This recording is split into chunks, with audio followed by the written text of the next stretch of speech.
the big picture. We work very hard to figure out what the big picture is, either in our industry or with our customers or with our company and our competitors. A long time ago, I used to work as a reporter and a writer and an editor. Journalists do curation naturally. When they want the big picture, they go ask people, they get quotes, they do research, they look at old stories, and slowly but surely they put together a story or a broadcast piece or a post online that helps you understand the big picture better. They curate information, but they don't just spit out what they learn along the way. They get these pieces and then they weed out all the pieces that don't fit or are irrelevant or unimportant to a story. And then they structure it so that the most important stuff is at the top, or that the story makes sense when you read through it or when you watch it. So journalists do curation as a part of their jobs. So having worked as a journalist, I've had some experience in this area. But all of us are natural curators. Later today, when you go home and your spouse or your significant other or your roommate or your child asks you, "How was your day?" you're not just going to spit out a list of things that happened from the moment you walked out the door. Well, I went outside and I locked the door, and then I walked to my car, and then I got the car handle and I opened the car door, and then I got in and I sat down and I closed the car door, and then I got my key and then I stuck the key in the ignition, I turned the key and the car went on, so on. You don't do that. The first thing you spit out is the most interesting or the funniest or the strangest or the most frustrating part of your day. We're all naturally curating information for ourselves and for other people. You may not have done a lot of it online, and that's where I want to help. So we're going to talk a lot about curation in the next hour, and I'll be taking your questions, and I'm going to give you some tips on how to use it better, how to use it for branding and marketing purposes, how to increase lead generation, and some other purposes. My name is Wade Kwon. I'm a communication consultant from Birmingham, just down the road. I'm also the conference director for the Y'all Connect Blogging and Social Media Conference. And it's my pleasure to be here this afternoon to talk to you here today at SouthWired about curation. As you see on screen, my Twitter name is @WadeOnTweets. Feel free to tweet out any and all of this presentation or share it on the social network of your choice. And I'll even have some tweets along the way to help you out. If you have questions, just raise your hand and someone will walk the mic to you and in a loud, booming voice, tell me and everyone else what your question is. Don't save them for the end because I'm just going to talk all the way through the end, but I'm happy to take questions throughout the hour. You should have sheets that have the outline at the bottom. There's a link. The slides are available, so you can look at the slides as we go along. You can download them. You can forward that link to your friends and colleagues. You can print out the slides. You can review them at any point. So feel free to take as many or as few notes as you want to, but all the slides are available now online. And at the end, if you stick around to the end, we've got 2 door prizes, a MailChimp hat, and a video package from Y'all Connect that has all the videos from our first 2 years. That's about 27 hours worth of training material. So I hope you'll stick around. We get information 1 bit at a time, 1 pixel at a time. This is how we understand our world better. This is how we get deeper insights into the communities we serve, our brand, our company, our products and services, our competitors. As I mentioned before, journalists train to do this. But you can learn to do this. You can learn the techniques that will save you time, make you smarter, and help you predict trends that will influence decision-making at your companies. It's not difficult. It doesn't have to cost any money whatsoever, but it will improve your understanding and how you serve fans and customers. So we're going to look at 3 things. Why curation? What are some of the advantages to doing it? You're all Smarties, so I don't have to convince you very much, but you might have to sell it to colleagues. You might have to sell it to a boss. So let me give you some reasons on why you should start curation. How? There are 5 different ways I want to show you how you can start curation. They're all free. They're all easy to set up. Once you have it set up, you're off and running. And then when you have all that information, I want you to be able to share it. So I'm also going to show you 5 ways to share information that you curate. Again, it's not difficult.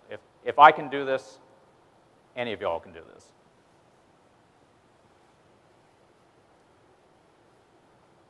As I mentioned before, curation makes you smarter. It's a way to figure out what content areas will serve your audiences, to grow traffic to your websites, to generate interest in your products. But let me give you a few more reasons why I think curation is important. It's a huge time saver. Once you get these processes in place, you really don't have to think about them anymore. We're all busy professionals. There is no way I want to give you something that's going to take away time from your work week for client meetings and staff meetings and paperwork and social media and planning and strategy and so on. My goal is to make sure that by the end of this hour, you understand the techniques and you're ready to try them out. Heck, I don't mind if you start trying them out while I'm talking, because I'm going to have some URLs up there for you to figure out where to get each of these things. But once you get them set up, after only spending a few minutes on them, the rewards will become clear. If you had to do a research project, let's say you had to do a research project on the Crusades, so a period in history, you might go to the library. You might go and find the appropriate books, but you might also visit the reference section and look at the encyclopedia and the atlas. You might look up scholarly articles in journals and current periodicals, and you may spend hours reading through the books, taking notes, making photocopies, trying to understand all this material and weeding out a lot of it and keeping the material that's appropriate. And eventually you will have the raw material you need to understand that period in history. What if you could just walk into the library and they just hand you a finished report on the Crusades? That's a huge time savings. That's a major benefit to you and your colleagues. So as we get into the different ways to do curation, keep in mind that the few minutes you invest now will save you hours and days down the road. I'm a lifelong learner. I have a passionate curiosity about the world around me, and so I'm always trying to learn more and ask questions. Expertise is a wonderful reason to study curation. So I grew up in Birmingham. Birmingham's my hometown. I love it dearly, warts and all. And when I worked at a newspaper, I was always up on things because you're surrounded by reporters and photographers and editors, so you know what's going on in the city every minute of every hour. You can't help but become more knowledgeable about your territory. But I haven't set foot in a newsroom in close to 10 years. And yet, some people regard me as knowledgeable about Birmingham. And why is that? I curate a lot of information about my hometown, and I share it in person and online and wherever I can. So they see me as an expert. They see me as a resource for things related to Birmingham. Even more so than some of the people who are paid to still cover it. But I also curate information about communications topics, so public relations and email marketing and SEO and social media and so on. And they see me as a resource, as an expert in those areas too. And those are areas that I'm also very interested in. Curation not only makes you look like an expert, you become an expert. Note that I'm using the hashtag SouthWired14, so whatever you share out there, make sure you put in the hashtag. And we're going to talk about hashtags in a little bit. You look like an expert to others, you sometimes become an expert, and sometimes both at once. As you study these areas day by day, just like those starting out reporters and photographers, they learn their beats day by day. So you will learn about your industry and your products and your services and whatever else you need to be up to speed on. So saving time, gaining expertise. One more reason to do curation. Because you're Smarties, you're not just going to take curated information and just let it sit there. You're going to get tons of information in real time, and you're going to study it. You're going to dig deeper to understand the psychology of your audience and your thought leaders and your peers and your competitors so that you can understand sales cycles and trends and make better predictions. You can outflank your competitors because you have the information and then you do something with it. You analyze it and make savvy decisions to reach your customer sooner, to predict sales peaks and downturns, to ensure that whatever changes are coming, you are better prepared than your competitors, that you understand what may be coming next. And that is a fantastic use of your brain power and of the curated information that's coming your way. So saving time, gaining expertise, analyzing the data. Those are some reasons why I think you should dig into curation. So how do you do it? What's involved in putting together this information? How do you get it to come to you rather than you have to chase it? Number 1 of 5 is Google Alerts.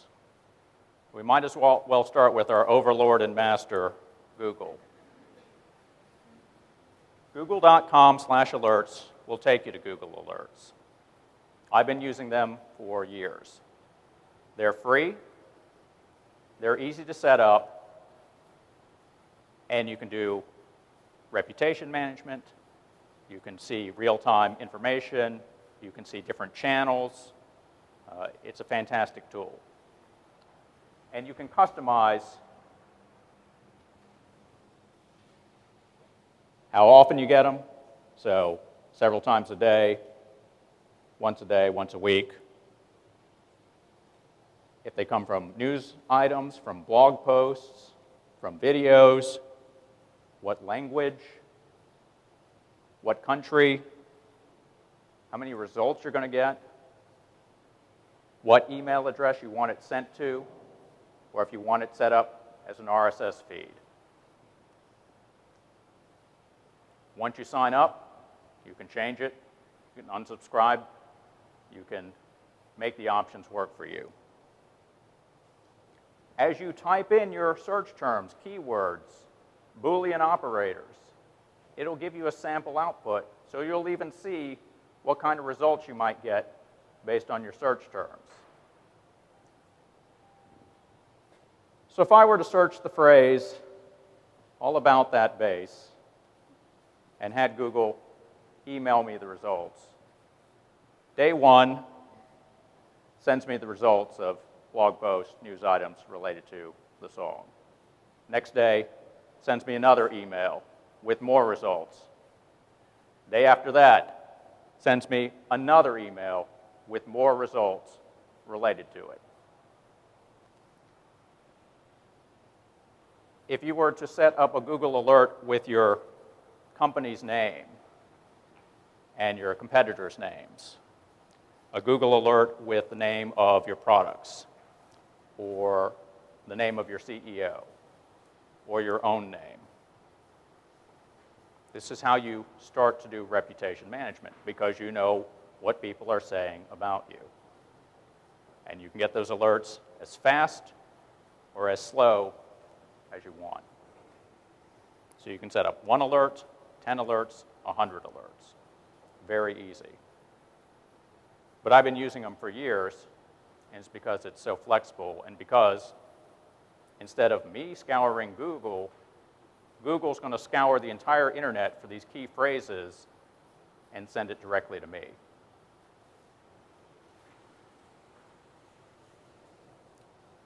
So by show of hands, how many of you have a Twitter account? How many of you have access to your company's official Twitter account? And how many of you use Twitter lists? Good. So to use Twitter lists, you have to have an account. It doesn't have to be active, doesn't have to use your real name, doesn't have to have any followers or friends, doesn't have to have any tweets, you just have to have an account. So you can use your account, you can make up one, you can use the company account. If you go to twitter.com/your username/lists, you can get started in this. For example, if you went to twitter.com/WadeOnTweets/lists, you would see the lists that I have created, that I have subscribed to, and that my account has been added to. And some 500 people have added me to Twitter lists. So they don't have to follow me. They can just add me to the right list and track all of my information that way. So to give you an example, as I mentioned, I'm from Birmingham, and I like to eat out. I mean, there's a lot of good food and restaurants in Birmingham. So I created a Twitter list called Birmingham Restaurants. It has about 150 restaurants. So I found all the restaurants in Birmingham that have some kind of Twitter account and added them to this list. And then some 64 people have subscribed to the list, so that when they look at the timeline, they see the latest tweets from the restaurants on the list. So those tweets can include updates, menus, photos of the food, specials, coupons, updates from the chef, alerts in case they're closed for the evening for a private party, their participation in different fundraisers and festivals, and so on. So I and these 64 other people can skim through the list and find good places to eat and find out what's going on in the restaurant community. If you are a restaurateur and you are looking through this list with a trained eye, you will see that how many favorites, retweets, and replies each tweet got. Which means that if you study this list for any amount of time, you're going to understand what your competitors are doing right and what they're doing wrong. What types of topics and updates get the most interaction with Birmingham diners. That's extremely valuable market research for free. If you were to build your Twitter lists, you could start out building a list, public or private, with all of your competitors on it. And you too can see all of the favorites, retweets, and replies, and how well they engage their audience. And you could keep that list private, and you could use their best ideas on your Twitter account, or for research purposes. You could build another Twitter list with all the thought leaders in your industry. You could always be on top of the trends and ideas that are coming to the top related to your audiences. Again, you can make that list public or private. You could retweet that information from that list onto your main company's Twitter account. You could make a third Twitter list if a lot of your colleagues and employees are on Twitter. You can make a list just of your own colleagues and make it public or private, and have a steady flow of updates directly from your colleagues to retweet and share on your company's main Twitter account. So they're always hearing from accounting and sales and customer service and marketing and the CEO and the interns and all the departments that are engaged online. Now, if you're lazy like me, you don't want to spend a lot of time finding 146 restaurants' Twitter accounts to build a list. So a different way to approach it is, let's say you wanted to build a list of your competitors. So you go to twitter.com/competitors Twitter name /lists and see what lists they're on. And if those lists match up with all of your competitors, you can just subscribe to that list. So for the cost of one click, you can still monitor all of your competitors' updates on Twitter.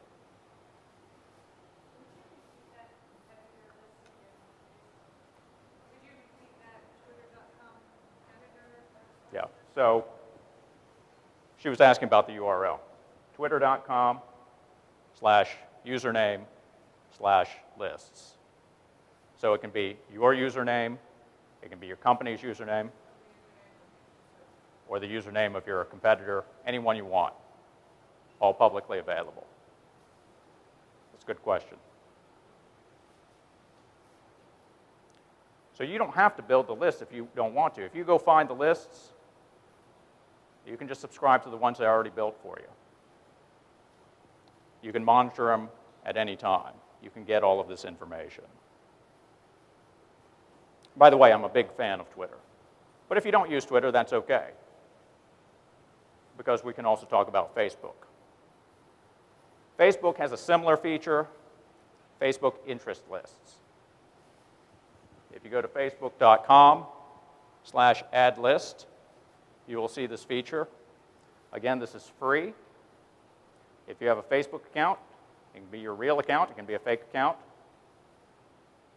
you can use this feature. So, I talked about restaurants because I love restaurants. So I built a Birmingham restaurants list on Facebook as well. I had 146 restaurants on Twitter. I've got like 1,000+ restaurants in Birmingham on Facebook. So 7 or 8 times as many restaurants. They just use Facebook more than they use Twitter. I got about 64 subscribers on the Twitter list, about 200 subscribers to the Birmingham restaurant list. So about 3 times as many. The diners are using Facebook more than they're using Twitter.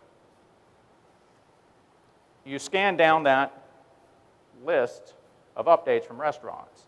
You see their photos and their questions and their updates and their events and so on.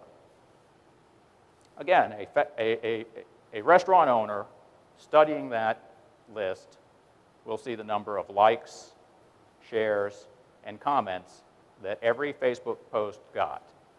And they will quickly understand what works and what doesn't work with the audience.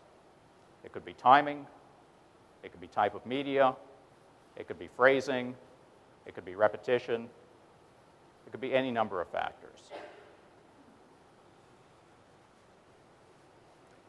So you go to Add List, and you will see an option to search for lists that already exist, You can join these lists, or you can create a list. You can manage it.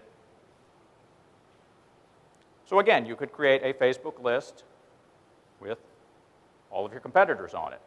And you can make your Facebook interest list public or private. You can add people or pages. And you can always see what your competitors are sharing on their Facebook pages. And make your Facebook page more robust by skipping all of their mistakes and doing it right from the get-go. You can build a Facebook interest list of thought leaders in your industry. You can build a Facebook interest list of your colleagues and employees at your company. You can search for existing Facebook lists. Lots of options on what you can do with lists on Twitter and Facebook. Because it's free, because you can subscribe and unsubscribe easily, I strongly urge you to go and check out both options, because they're very easy to manage, and you can learn a lot about what your customers and what your fans and what your community and what your competitors and what your peers are saying on these channels. So between Google, Twitter, and Facebook, that's a lot of options. But let me give you a couple more that will help you out. Quite a few social networks have groups, but I'm going to focus on LinkedIn and Facebook. How many of you, by show of hands, have a LinkedIn profile? How many of you have logged into that LinkedIn profile in the last 7 days? And how many of you are in one or more LinkedIn groups? Good. There are thousands upon thousands of groups in LinkedIn. They're free, so your LinkedIn account is free. So this is another option that you can implement immediately without any cost. When you go to linkedin.com/GRP, that will take you to the groups page. And you will see a way to search for groups that already exist. There are groups by college and university. There are groups by city and state and region and country. There are groups by industry. There are groups by job title and profession. There are groups by professional organizations and by civic groups and by nonprofit organizations. So you will find many options when you're looking at these groups. LinkedIn does you a huge favor. Before you join any of the groups, it gives you statistics on each group. How many members? How active is that group? How many times have they posted within the last 90 days? How much interaction have they gotten? You don't want to join a group that has 0 posts in the last 90 days. It's not going to do you any good. It's not going to bring you any information or interaction. You're going to have to find groups with some activity. Consequently, you also don't want a group that's got lots of posts and all of them are self-promotion and spam. And those LinkedIn groups exist too. But some of the groups, you can see what's going on within the groups, what posts are going on. Some of them are closed so that you have to apply to join. Once they let you in, then you can see what they're talking about. But look for the groups that mirror your customers. Look for the groups that feature your peers at other organizations. Look for the groups that will bring you the information that will help you do your job better, help you do smarter campaigns, help you reach your audience. The thing I like about the groups versus the lists, because we just talked about Twitter lists and Facebook lists. Those lists are passive. I mean, you're just scanning through a lot of information and updates from various companies and brands and people. With groups, you can crowdsource. You can talk to them. You can ask questions. You can answer questions. You can simply sit back and listen to what's going on. But you can have some real interaction with people, and it's powered by you and everyone else in the group. So here's a great opportunity to get information that's already being curated by other people who are sharing links to stories, asking questions, bringing up problems, and brainstorming. Facebook has a similar option, so if you go to facebook.com/browse groups, you will also have an option to search for groups on Facebook. Thousands upon thousands of groups in Facebook. You've probably seen quite a few.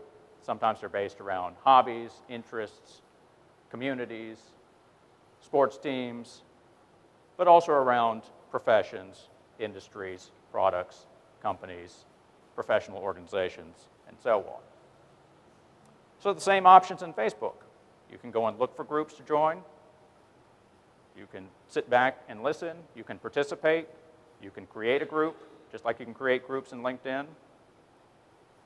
So if the community doesn't exist that you want, you can go and create one and invite people to join it and manage it and grow it over time.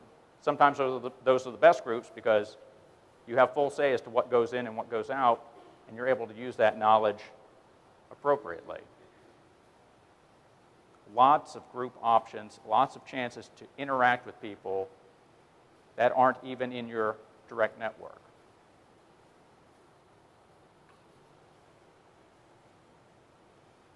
The fifth option is hashtags. If you're not familiar with hashtags, they're basically tagged keywords.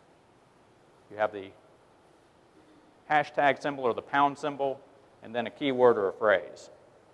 It started in the Internet Relay Chat, IRC area, and then migrated over to Twitter, and then this slowly poisoned Facebook and Pinterest and Google Plus and Instagram. So they're in quite a few networks. But I monitor hashtags. I use them to boost post visibility, and I monitor hashtags. You monitor hashtags based on the jargon in your industry, what's trending. You can monitor on Twitter. You can bookmark it. If you use advanced services, you can have them emailed to you or updated in a Google Docs account. But they're a great way to curate information, whether it's around a breaking news event or a conference like this one, or a topic that you want to follow on a regular basis. And we're going to talk a little bit more about hashtag monitoring in the last part. But say you've been following the hashtag SouthWired14. Let's say you've been following it before the conference even started. You may have seen tweets referring to what people are excited about, or about the online resources, such as the schedule, or even promotions for specific speakers and topics.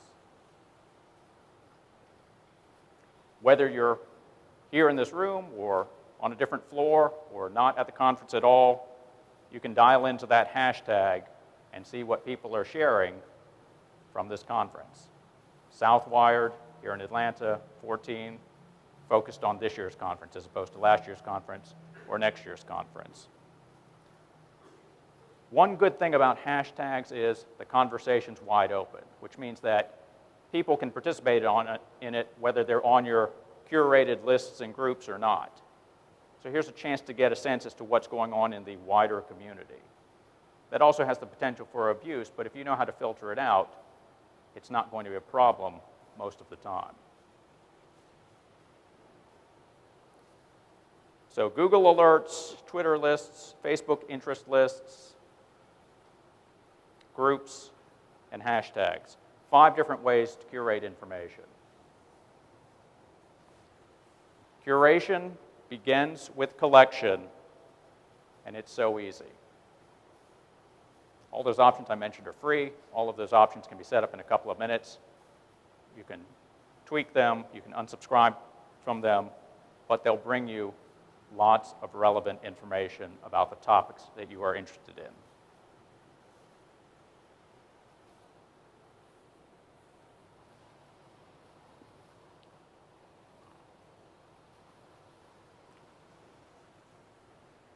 So we have the why, we have the how,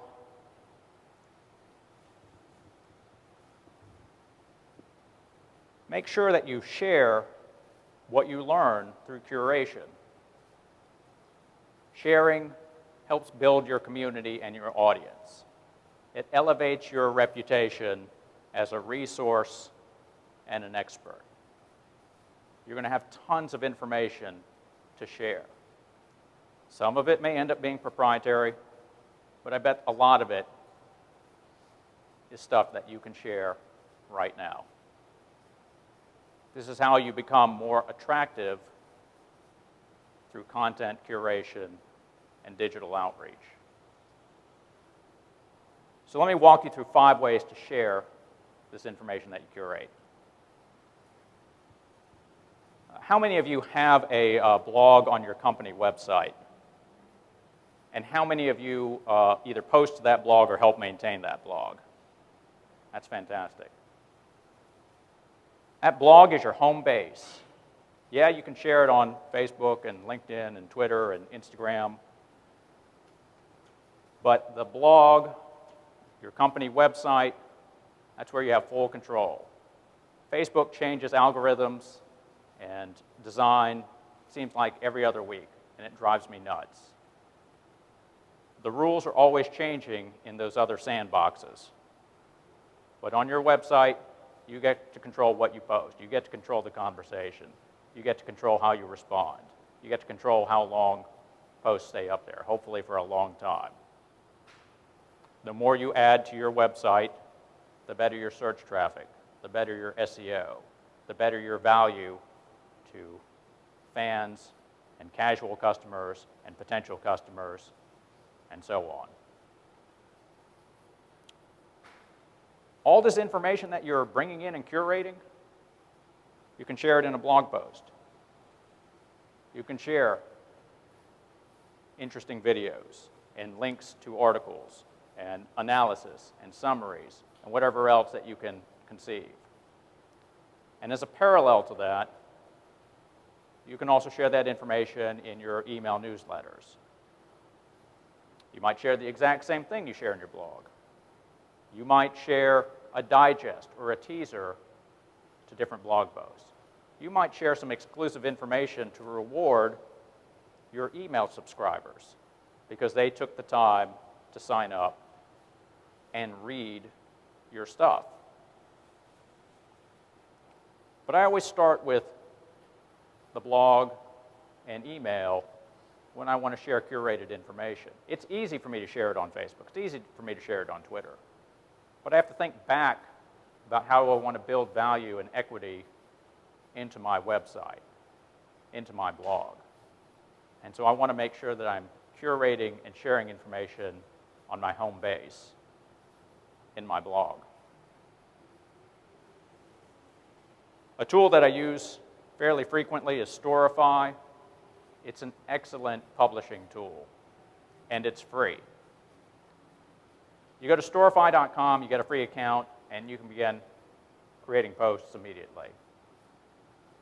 Storify lets you create multimedia posts with tweets and Instagram photos and Flickr photos and links and Facebook updates and text and headlines, and you can organize it in whatever fashion you want to, and then you can publish it. And each element can be liked or commented on or shared. And you can take that entire post and embed it in your company website or your company blog. So I can create these posts in my company blog, but sometimes I use Storify to do it because I want to be able to embed it in my site, and I want other people to embed it on their sites, because I think that's a win-win situation. The Storify post is branded properly, so they'll know where it came from, and it's got good information, and it's easy to embed because the next person that comes along just copies the code, sticks it on their website, and the post is up. They don't have to do anything more than that, and they even get some search value out of that. I have curated conferences in Storify. I have curated breaking news events in Storify. It's interesting because one segment of Storify users are news organizations. News organizations have TV cameras and TV studios and airtime to share stories. Radio stations have microphones and recorders and booths to share stories and public airwaves.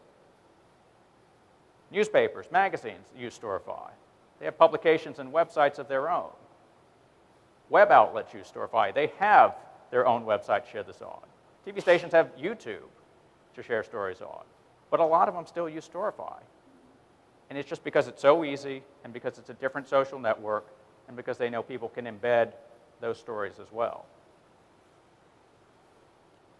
But you can go into Storify and you can look for the hashtag, you can look for phrases, you can take the information that you've curated and organize it in a great post, publish it, and then share that post with people, or embed it on your site and share that post with people. It's flexible, it's got great design, and I encourage you to experiment with it because it's not very hard to learn how to use it.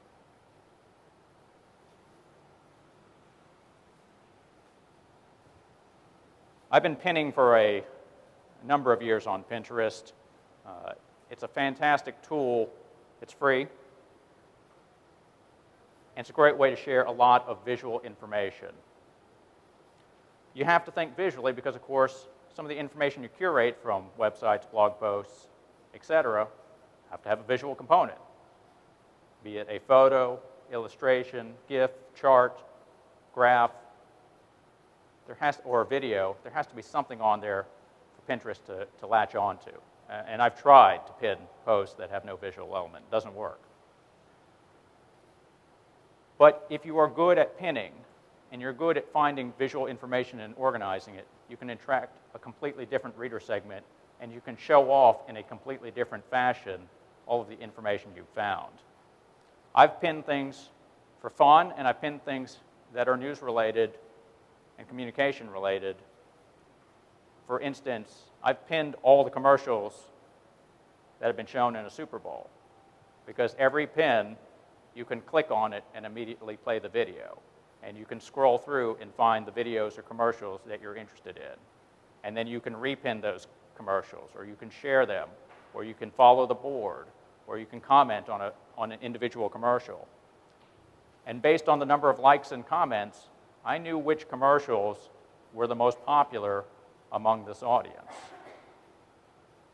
I have pinned Academy Award fashions onto Pinterest, because every single actor and actress who walks down the red carpet is being photographed and captured on video.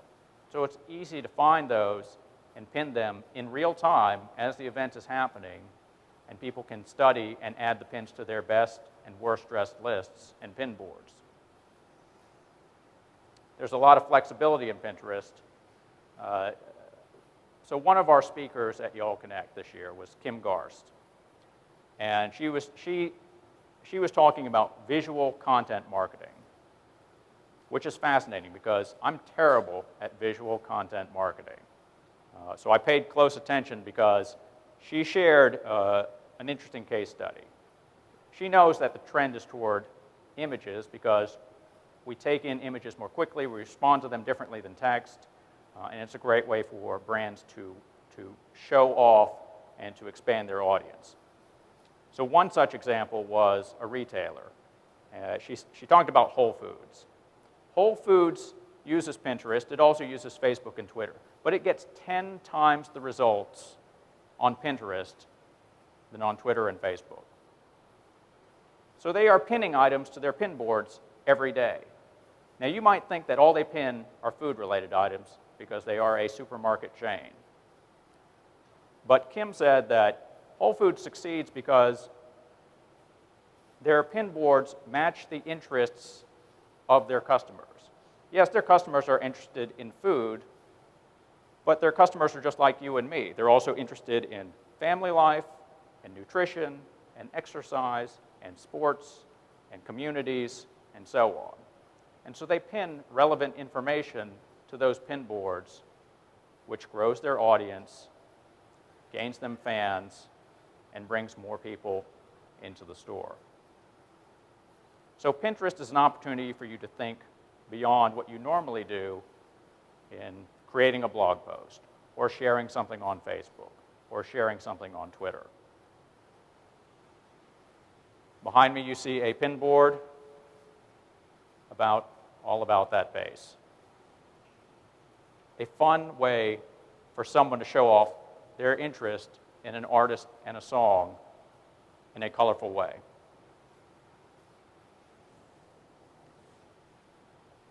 The last two ways to share are focused on Twitter. The first is Tweet Reach. I've used Tweet Reach for a number of years. It has a free option and a paid option. You go to tweetreach.com, and you can immediately start searching for phrases, hashtags, and keywords on Twitter. It will give you a report with the number of users using that hashtag. It will give you the number of impressions. It will give you who your biggest tweeters are. It will give you a transcript of all the tweets in context. So in a free report, when I search Twitter for all about that bass, 62,000 users reached. So 50 out of an estimated 1,500 total tweets. If I pay the fee, I get the full report with all 1,500 tweets from the last 3 to 7 days. But just in the 50 tweets, 62,000 accounts reached for 70,000 impressions. It's not a great ratio, but it's okay. And then if you were to scroll down, you would see the transcript. So if you go to TweetReach and you type in hashtag SouthWired14, you can see the 50 recent tweets from the conference. And if you pay a fee, you can get the entire transcript. And you can keep it for yourself or you can share it. For the Y'all Connect conference, we get that report, we send it to sponsors so they can see how many impressions that they're generating per brand. They can see that Y'all Connect reaches 2 million impressions over the course of a day. I share the transcript so that everyone online, you, me, attendees, non-attendees, can go through and read through the entire conference and read all the tweets from the guests and the speakers. It is here that the video stops unexpectedly, so let me take you through the last few slides through some audio narration. Besides TweetReach, there's another tool that you can use online to curate Twitter. It's called hash tracking, and if you go to the site, you'll see that it's fairly similar to TweetReach. There is no free option. There is, however, a free trial period. The other difference between hash tracking and TweetReach is that hash tracking only keeps up with hashtags, whereas TweetReach will also let you search phrases, proper nouns, and so on. But I encourage you to try them both, because if you're curating a live event, if you're curating a Twitter chat, if you're curating breaking news on Twitter, these are both very handy tools to use, and you may find that one or both of them serve your needs. As we look at curation, content curation, we've talked about why you should do it, the importance of learning and becoming an expert and sharing that expertise. We've talked about the different ways on how you can curate all of this information, and then we've talked about sharing it. So putting all that information out there to not only feed your own curiosity, but to feed others' curiosity as well, to make them better at what they do, to make them smarter. You are helping fill in the big picture, not only for yourself, but for those who are interested in the same topics and those who want to learn and to grow. Thank you so much.